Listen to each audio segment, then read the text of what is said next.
सारे इंसान एक वसी मैदान में जमा किए जाएंगे जिसे मैदान हशर कहा जाता है। सारी मखलूक को एक सुर्खी माइल सफेद जमीन पर इकट्ठा किया जाएगा। रब्बे तो जहां इस जमीन को चमड़े की तरह फैला देगा और वो जमीन आज की मारूफ जमीन की तरह नहीं होगी, बल्कि अल्लाह ताला इस जमीन को दूसरी जमीन से तब्दील कर देगा।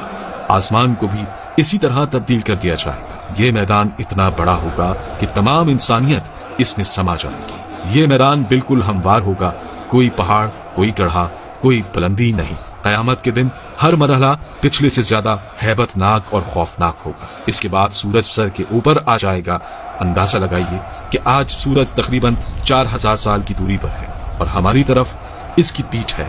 कयामत के दिन सूरज सिर्फ 1 मील के फासले पर होगा और इसका मुंह हमारी तरफ होगा। क्या हाल होगा। हमारे भेजे गर्मी की शिद्दत से खौल रहे होंगे और इतना पसीना बहेगा कि 70 गज जमीन में जज्ब हो जाएगा। फिर जो पसीना जमीन ना पी सकेगी वो ऊपर की तरफ आएगी। वो पसीना किसी के टखनों तक होगा तो किसी के घुटनों तक पहुंच जाएगा। कोई कमर तक इसमें गर्क होगा तो कोई सीने तक इसमें तैर रहा होगा।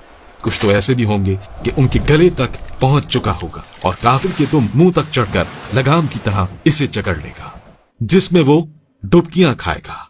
ये सब कुछ डिपेंड करेगा हमारे अमाल पर। अब लोगों के साथ उनके अमाल के हिसाब से मामला किया जाएगा। सजा या जजा अमाल को देखकर दी जाएगी।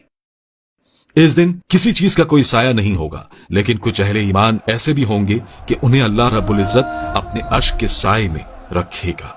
इस गर्मी की हालत में प्यास की क्या कैफियत होगी। हाल ये होगा कि जबानें सूख कर काटा हो जाएंगी। कुछ तो जबानें मुंह से बाहर निकल आएंगी। दिल मुंह को आए होंगे।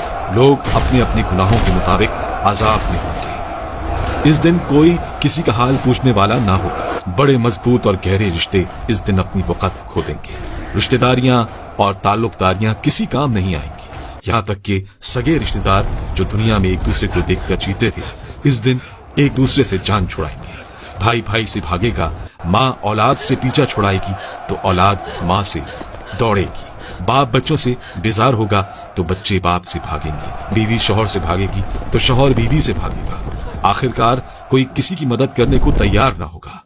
हर जान नफसी नफसी पुकारेगी। हर शख्स सिर्फ अपनी ही फिक्र में होगा।